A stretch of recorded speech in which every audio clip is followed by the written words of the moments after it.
The mayor arrived.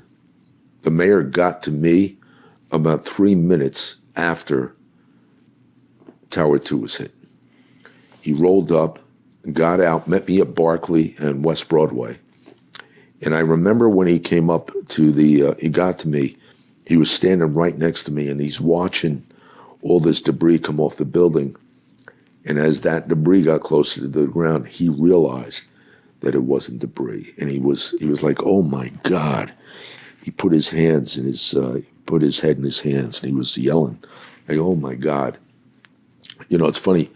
You mentioned earlier that, you know, whether it was fate or my experience or, the past, what I had done in the past, I've seen a lot of this stuff, a lot of death in my life, right? The mayor, he's never dealt with anything like this. This was something to him that, you know, although being a U.S. attorney or being the mayor or being, you know, the associate attorney general, this was not, you know, what he's ever dealt with. And those first images for him, I think, were more than stunning. He grabbed me by the arm and he made a statement, he made a comment that we're in uncharted territory. And I thought at the time he was talking about the magnitude of the damage, the attack itself, whatever, the devastation. I realized later in our conversations, he wasn't talking about that. He was talking about an attack on U.S. soil. You know, in his mind, we had just been attacked on U.S. soil, and it had never happened before with the exception of Pearl Harbor, which was a military attack. This was not a military attack. This was an attack by radical Muslims who despised this country, who we had known about for years. This wasn't the first attack on the U.S. First attack on U.S. soil, but not on the U.S. by no means. You know, you look at the USS Cole, the year or two before, the embassies in Kenya and Tanzania, the Al-Qabar Towers, the embassy in Beirut in '83. This stuff had gone on for years. Nobody ever focused on it. Nobody ever looked at it. Nobody was ever concerned with it as much as they were in the aftermath of the attack on the towers. So the mayor and I, after he got there, he wanted to see the damage to the other side of Tower 1. So we actually walked down to West Street, went to West Street, went to a command center, a temporary command center there, where there was the first deputy commissioner of the fire department, chief of operations for the fire department, chief of department, and Father Michael Judge, who was the chaplain. He was the chief chaplain for the New York City Fire Department. They were all at that command center. And we spoke to them. Some of those guys had worked on the Oklahoma bombings, the courthouse bombing in the federal building in Oklahoma. They told us, they said, the chief of department, Yancey, said, look, we're going to lose everything above the impact zone. The possibilities of rescues and evacuations from above the impact zone, we're not going to be able to do. It's not going to work. Can't get nobody off the top of that building. We're going to lose those people, and we're going to lose the tops of the building. But that was it. Nobody thought the buildings would come down. And the mayor said, okay. At that point, the mayor wanted to call the White House. He wanted to speak to the president. He wanted to make sure that we had federal resources at our disposal. And he also wanted to make sure that we had air support and that the airspace would be closed down. So if there was something else coming, somebody would be on it, right? So my guys had secured a Merrill Lynch office on that corner of Barclay and West Broadway where we started. So I told the mayor, we're going to go back to where we were. We have an office there. We set up a temporary command post. You're going to go in there. You can call the president from there. So we walked back up, and as we were walking away, Father Judge from the fire department, he grabbed the mayor's hand, he put his hand on his head, he crossed him, and he blessed us. He said, "God bless you guys, be careful." And we walked away. We went back to the office at Barclay and West Broadway. We went inside. They secured a phone line. Tony Carbonetti, who was the mayor's chief of staff, got the White House on the phone, and the mayor was on the phone looking for the president. They said, the president's not in the building. The vice president is going to come to the phone in a minute. And about a minute later, Chris Hennick, who was a special assistant to the president, Chris Hennick came on the phone and he told the mayor, "Mr. Mayor, we have to go. They're evacuating the White House. We think the Pentagon just got hit." And Giuliani hung up the phone, and he was sitting about where you are to me, and I was standing here. I was standing in this doorway, and he was sitting at a desk.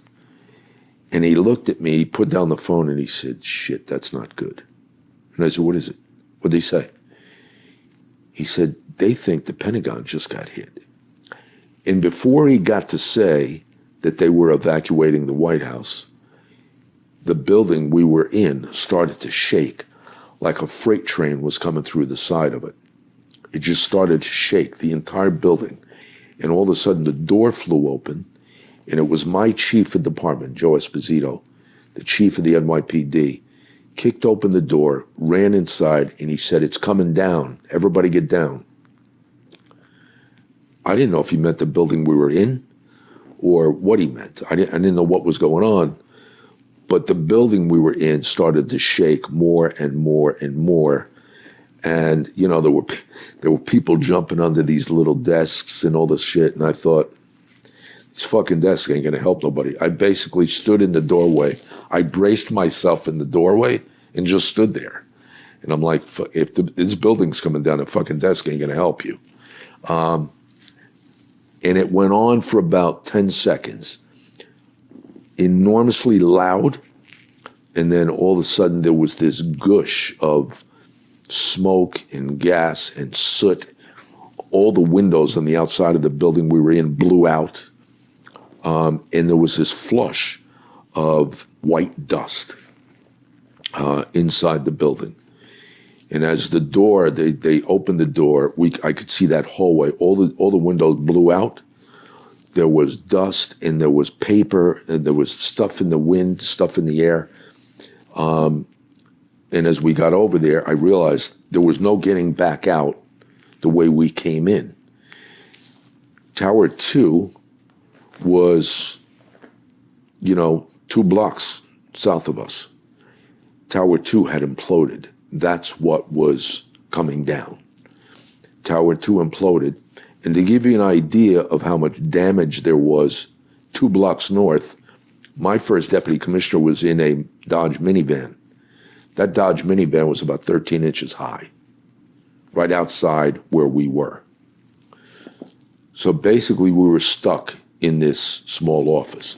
And I could remember thinking, like, all the shit I've been through in my life, right? Gun battles, stabbed, craziness, right? My whole career, I'm going to fucking die in this office because I can't breathe. I mean, I could not breathe. Nobody, everybody's trying to hold their clothes up around their mouth. You couldn't see. There was all this shit in your eyes. And we were trying to figure out a way out. And I was going to get my guys basically at some point, we knew there was a series of doors that went in the opposite direction to Church Street. I was basically going to tell the guys, start shooting the hinges off the doors that were locked. Could you see? You could barely see. Inside, you could see a lot better than you could see outside. Outside, you couldn't see nothing. It was clear white. Inside, you were just, you were having a difficult time seeing because of the shit that was in your eyes. Some guys had stuff in there, their eyes were bleeding, they were getting all red.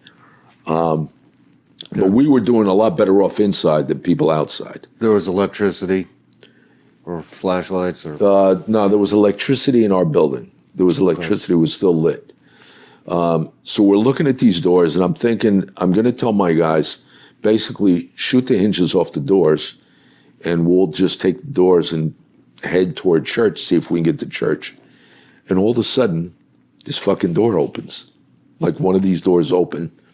And there's these two short little Spanish guys that were maintenance guys in maintenance uniforms. They had a shitload of keys on them. And they were about surprised. They were about as surprised to see us as we were to see them.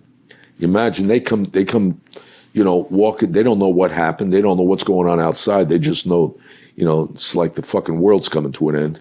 They open the door, and there's the mayor, the police commissioner, the fire commissioner. We're all in one area. And I said to this guy, I said, "You have keys to these doors?" He said, "Yes, sir." I said, "Open this door. Where's it go?" "Goes down this hallway." "You have a key to that door?" "Yeah, open that door." So we started going through the building, through this maze of hallways, and we finally came out on Church Street, which was about 2 blocks to the west, 2 blocks east of where we were.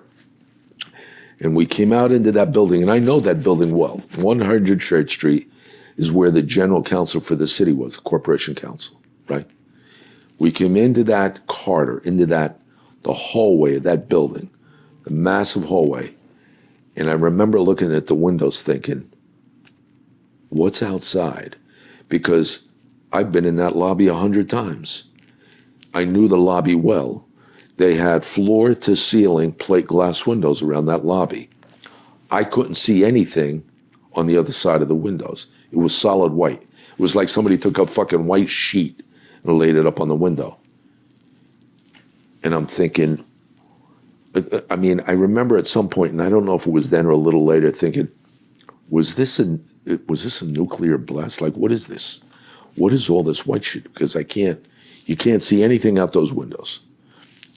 So there was a rotating door on that side of the building to get outside. And that door spun, and as that spun, somebody was coming in, and it was my deputy commissioner for administration who was actually outside when the building came down. He came in, his name was Tibor Kerik. He came in to the building, and he had fucking blood dripping down the front of his face, out of his eyes. He was covered in white soot, white dust, and he could barely see. And we had some guys lay him down. They were pouring water into his eyes, trying to get rid of all the shit that was in his eyes. And I walked over, and I walked out that vestibule door that he came in. I walked outside.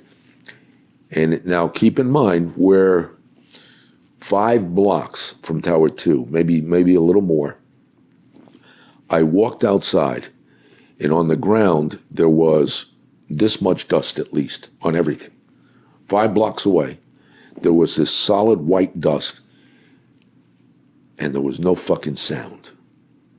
There was no sound. It's like if I put you in a soundproof booth right now, that's what it was like.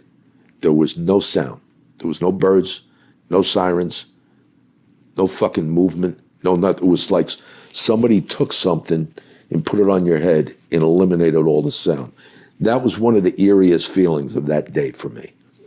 Because you know how much material had to come down to muffle every bit of sound out there, right? In the city of New York, no sound, none.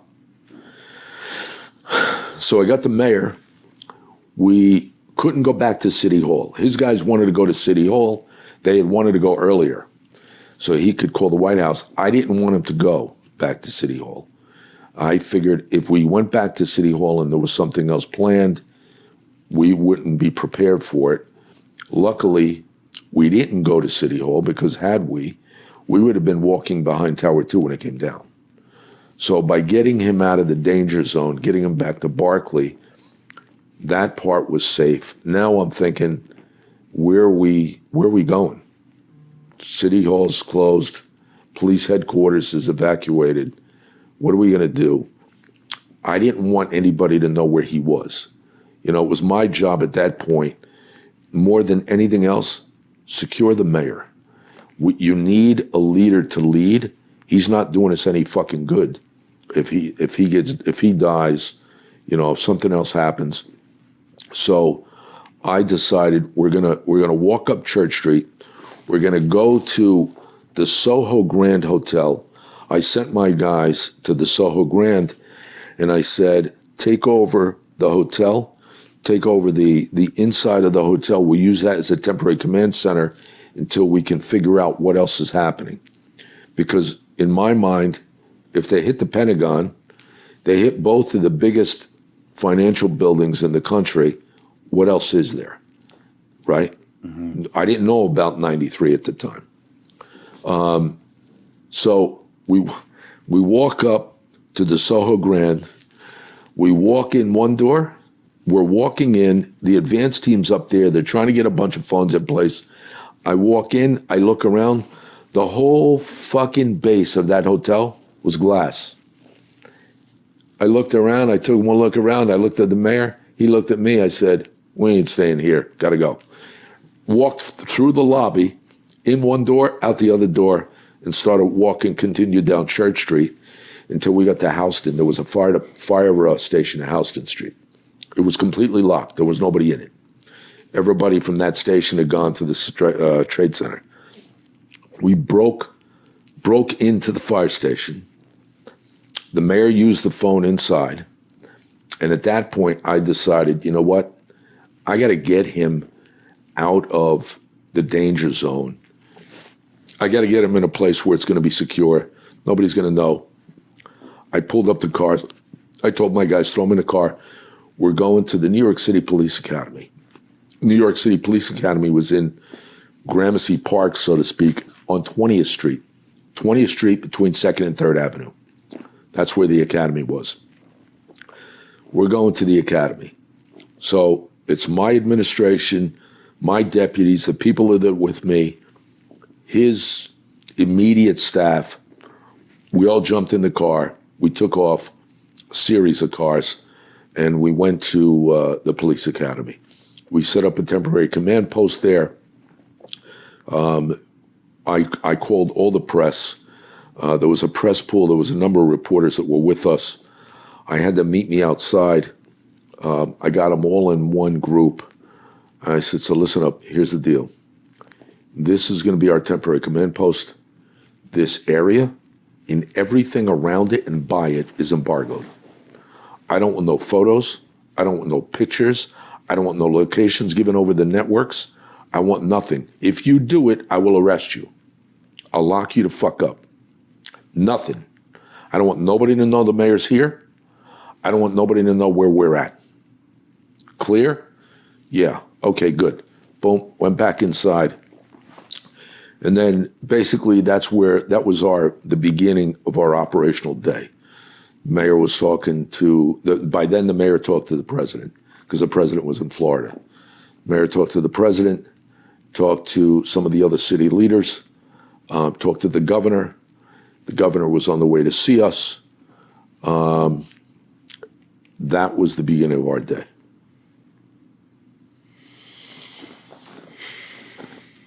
How much time had passed from the time you were trapped in there to the time we got the mayor in the command center? Probably an hour and a half.